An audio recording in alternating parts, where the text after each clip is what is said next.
Hello friend, कैसे आप? मुझे उम्मीद है कि आप सब अच्छे होंगे। इसी के साथ यहाँ पर मैं कुछ इंपॉर्टेंट खबर है शिक्षा मित्रों के लिए। यहाँ पर जो नई नियमावली अब जारी की गई है, जो सेवा नियमावली है, उसके अंतर्गत यहाँ पर शिक्षा मित्रों को क्या नई नीति के द्वारा बताया गया है, तो वो मैं आपको बताऊंगा।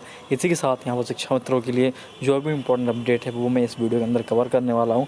तो साथ ही साथ इस वीडियो को पूरा देखिएगा और यहाँ पर जो भी अपडेट होगा आपको पल टू पल मिलता रहेगा। और आपको शिक्षा मित्रों से, शिक्षकों से, गुणोत्तर भर्ती से जो भी खबर आती है सबसे पहले आप तक पहुँचाई जाती है। तो आप इससे बेफिक्र रहिए, आपको यहाँ पर सारी इंपॉर्टेंट अपडेट है वो मिलेगी। इसी के साथ अगर आप इस चैनल पहले विजिट कर रहे हैं दोस्तों, या पहली बार आए हैं, तो चैनल को ज़रूर सब्सक्राइब कर लीजिए। उसके बगल में बेल आइकन है, उसको भी दबा दीजिए। तो सबसे पहले हम जान लेते हैं जो यहाँ पर जिस प्रकार से आपने यहाँ पर देखा होगा कि शिक्षा मित्रों के लिए तैयार हो रही है नई सेवा नियमावली। तो इसके अंदर क्या है, तो उत्तर प्रदेश दूरस्थ बीटीसी शिक्षक संघ की बैठक सदर बीआरसी परिसर में हुई है। प्रदेश अध्यक्ष अनिल यादव ने कहा है कि प्रदेश सरकार शिक्षा मित्रों के भविष्य को उज्ज्वल बनाएगी। आपने यहाँ पर एक बार फिर से देख लीजिए। प्रदेश अध्यक्ष अनिल यादव ने कहा है कि उत्तर प्रदेश सरकार शिक्षा मित्रों के भविष्य को उज्ज्वल बनाएगी। तो यहाँ पर ये नोट कीजिए। इसके बाद में आपको आगे भी यहाँ पर कुछ पॉइंट हैं वो बताऊँगा, जिससे कि आपको थोड़ी बात क्लियर होगी। तो यहाँ पर शिक्षा मित्रों की जो नई सेवा नियमावली है वो बनाकर भविष्य सुरक्षित करने की तैयारी चल रही है। तो आप इस पैराग्राफ को नोट कीजिए।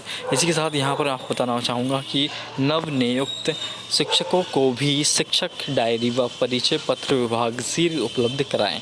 उन्होंने 4 माह बाद भी नव नियुक्त शिक्षकों का वेतन भुगतान शुरू नहीं होने पर नाराज़गी जाहिर की है। बीएसए से वेतन जल्द भुगतान की मांग की है। इस मौके पर विद्या निवास यादव, फारूक अहमद, जयप्रकाश, विशुनदेव प्रसाद, सुरेश सिंह और आदि लोग मौजूद थे। इसी के साथ यहाँ पर शिक्षा मित्रों के भविष्य को सुरक्षित देखते हुए यहाँ पर इतने लोग मौजूद थे। अब मैं आपको बताना चाहूँगा कि इसी अपडेट को यहाँ पर विस्तार से अगर जानिए तो आज की अपडेट हो गई। और यहाँ पर जिस प्रकार से, तो इसी के साथ यहाँ पर कुछ इंपॉर्टेंट अपडेट है वो मैं आपको दूंगा।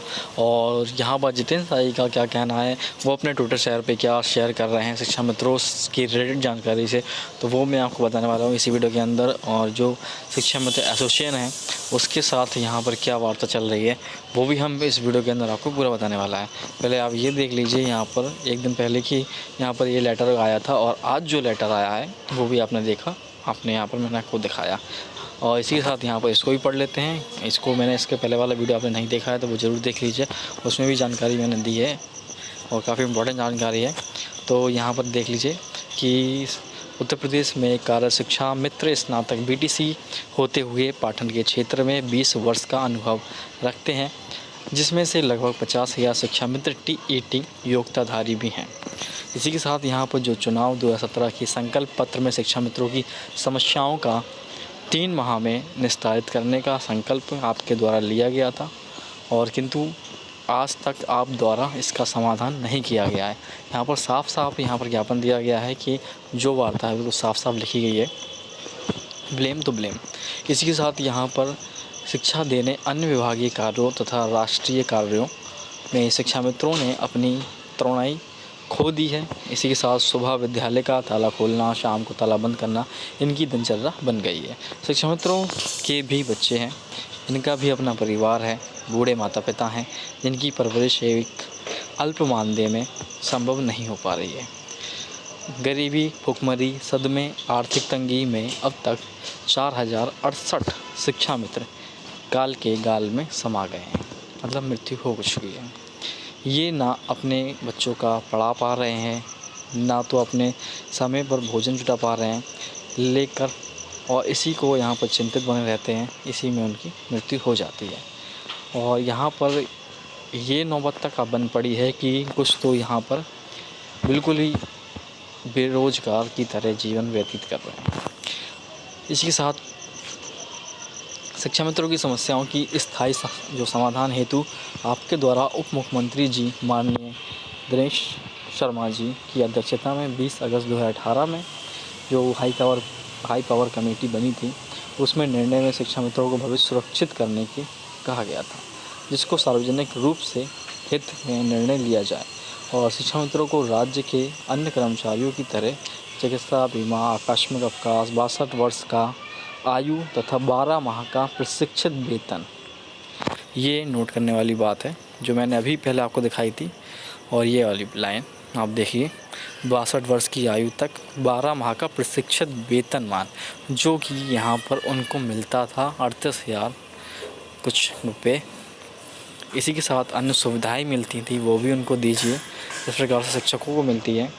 तो ये पूरा यहाँ पर ब्यौरा दिया गया था और इसी के साथ यहाँ पर इसका पूरा समाधान किया जा रहा है।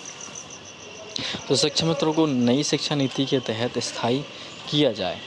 स्थायी किया जाए इसलिए कहा जा रहा है क्योंकि जो नई शिक्षा नीति आई थी उसमें यहाँ पर साफ साफ कुछ पॉइंट थे, मैंने आपको बताए थे। नई शिक्षा नीति को लेकर एक वीडियो भी बनाया था, उसमें साफ साफ लिखा हुआ था कि यहाँ पर शिक्षा मित्रों को प्रावधान मिल सकता है।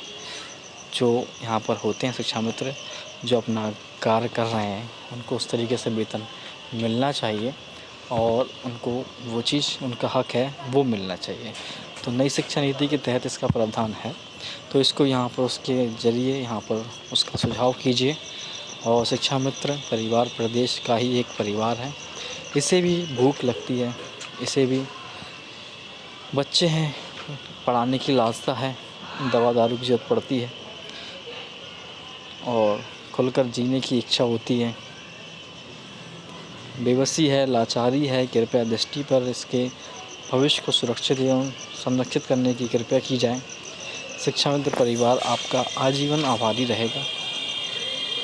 शिक्षा सेवा और राष्ट्र सेवा के श्रद्धा, लगन, ईमानदारी में समर्पित उत्तर प्रदेश का शिक्षा मित्र परिवार के यहाँ पर कुछ सदस्य हैं और उनके विद्यालय के नाम है, एक शिक्षा मित्र के नाम है, उनके हस्ताक्षर हैं। इस प्रकार से ये ब्यौरा इनको दिया गया था।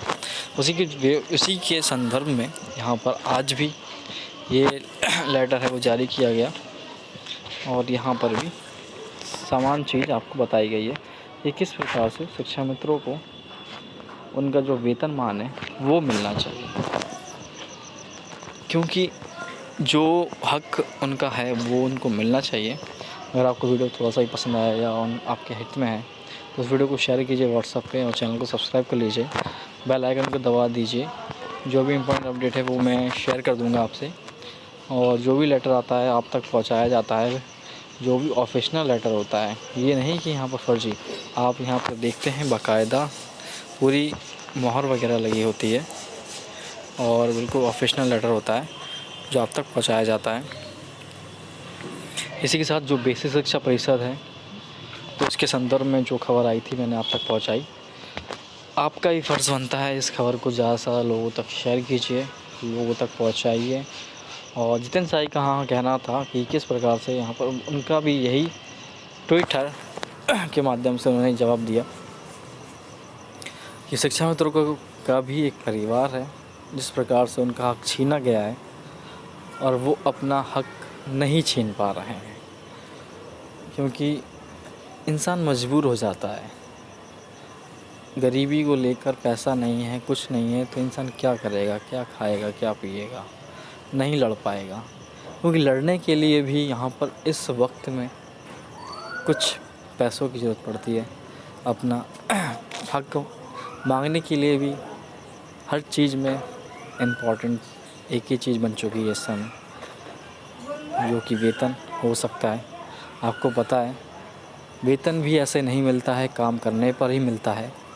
जिस प्रकार से शिक्षा मित्र अपनी लड़ाई कर रहे हैं और इतनी उम्र होने के बाद भी उन्होंने कंपटीशन में बैठे और कुछ शिक्षा मित्रों ने पास भी किया, अपना हक अपनी एजुकेशन के तौर पर जताया कि दिखाया कि हाँ हम उस दौर के हैं, मगर इस दौर में भी हम कम नहीं हैं। तो ये भी आपके लिए बेहद इम्पोर्टेंट लाइन है, आप इसको भी अपने नोट डाउन कीजिए। और जितने भी मैंने लाइन बताई है आप उसको नोट डाउन कीजिए और अपने व्हाट्सएप ग्रुप में उसको शेयर कीजिए। ज़्यादा से ज़्यादा हो सके तो वीडियो को लाइक करके शेयर ज़रूर कीजिए। हम अगली वीडियो में मिलेंगे और भी अच्छी जानकारी लेकर, और पल पल की अपडेट है वो मैं आपको ऐसे ही देता रहूँगा, क्योंकि आप तक जानकारी पहुँचाना मेरा काम है, आपको जागरूक बनाना मेरा काम है। आप सोए नहीं, आप जगते रहेंगे जब तक हम आपको जगाते रहेंगे, आपको सोने नहीं देंगे। आपका हक है वो हम आपको याद दिलाते रहेंगे कि ये आपका हक था और हमेशा रहेगा। आप इसको लेंगे और लेकर रहेंगे, चाहे कुछ हो जाए। तो जो भी है, आपको थोड़ा सा मोटिवेट भी किया मैंने, आपको मोटिवेट होना चाहिए। और अपडेट है वो आपको ऐसे ही मिलता रहेगा। यहाँ पर पूरी कोशिश की जा रही है। आप लोग भी सोचते होंगे ये कब से कोशिश की जा रही है, मगर आप भी जानते हैं कि सरकारी काम में कितना डिले होता है। सरकार चाहेगी तो वो काम तो तुरंत कर देगी, मगर अपने हिसाब से, जनता के हिसाब से वो काम होने में सालों लग जाते हैं। आपको ये बात भी पता होगी। जब तक सरकार नहीं चाहेगी कुछ नहीं होगा। सरकार को चाहना होगा, आपका हक आपको दिलाना होगा। तो ये थी आज की अपडेट। जो भी जुड़े सबसे पहले आप तक पहुँचाई जाएगी। थैंक यू दोस्तों। अगली वीडियो में मिलेंगे और भी अच्छी जानकारी लेकर।